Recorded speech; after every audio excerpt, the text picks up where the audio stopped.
Yeah, at times where we still played some good footy, but we probably allowed Sydney to dominate us in too many facets of the game, so we got out-tackled and their method around the ball was a lot better than ours. I know you probably asked me about how we dominated the inside 50s, so why didn't we score more? But we probably just didn't make the most of our opportunities going forward.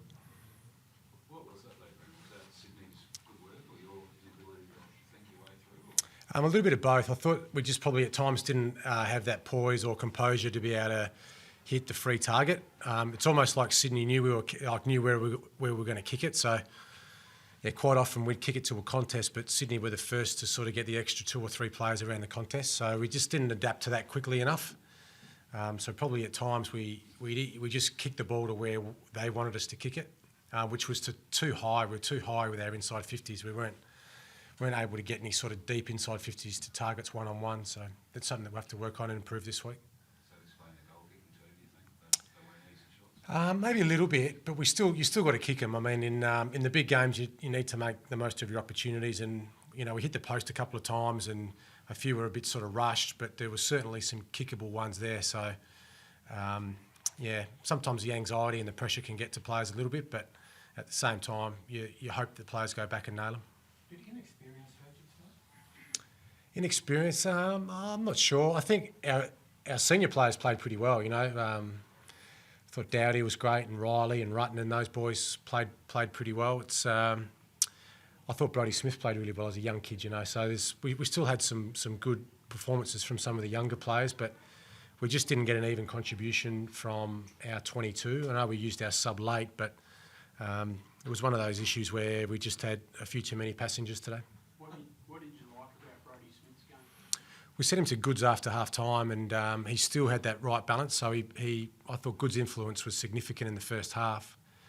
Not as good in the second half, but I thought, Brodie sort of kept him a bit quieter, but also too gave us a bit of drive. I thought his energy was really noticeable as a young player after half-time. So yeah, that was pleasing from that regard, but unfortunately too many players down.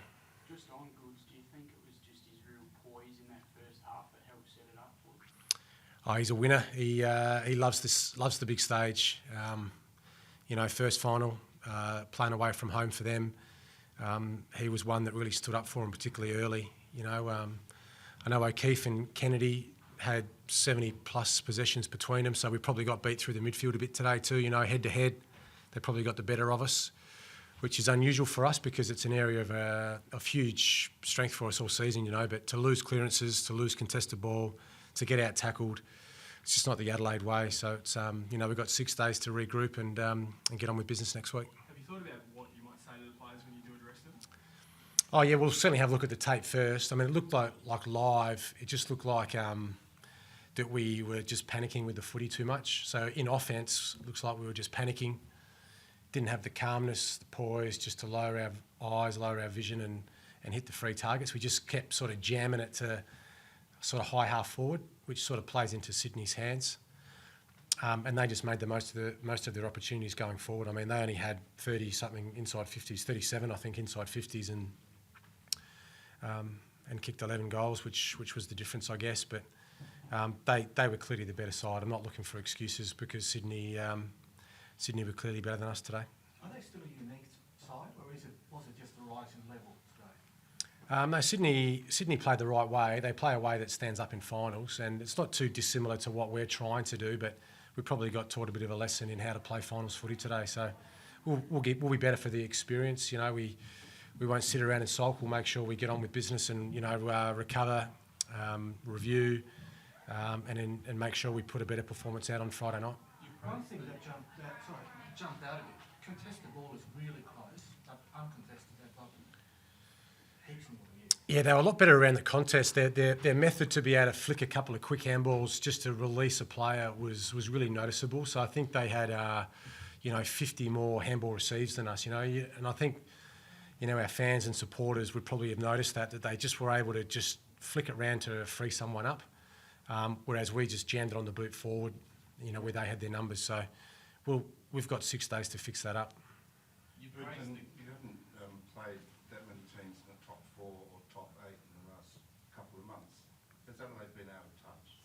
Oh no. We at times today we look really good. We had a lot more inside 50s than Sydney.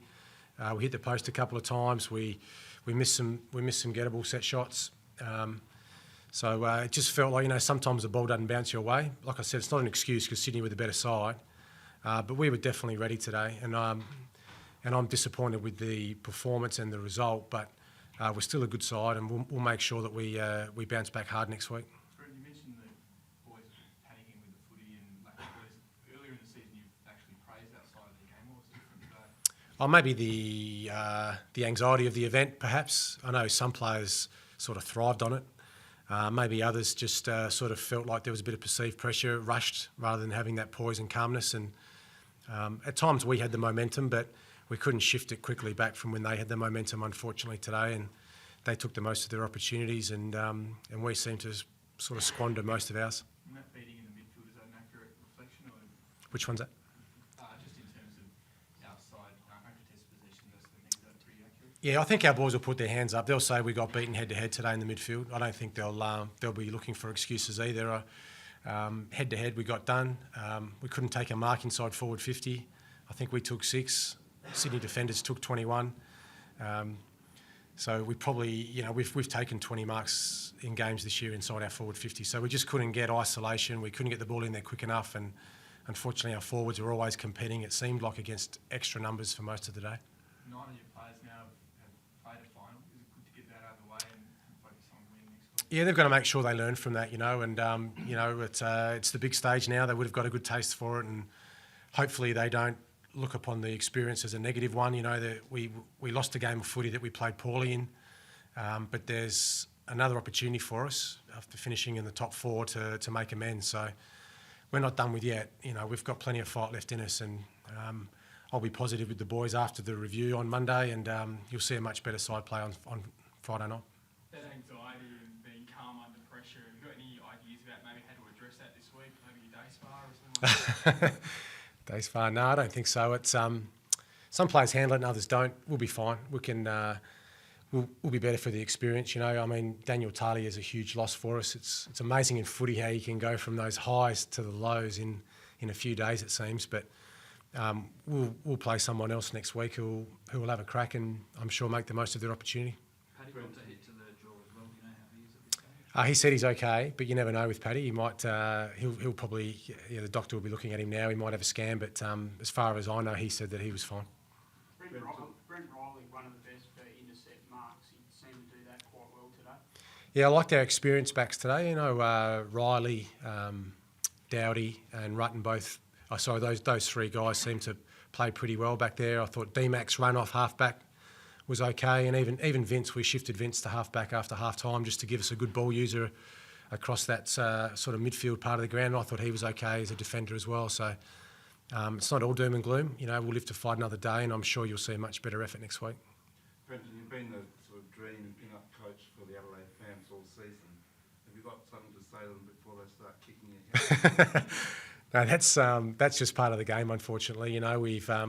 We've had a great season, but it counts for nothing in September.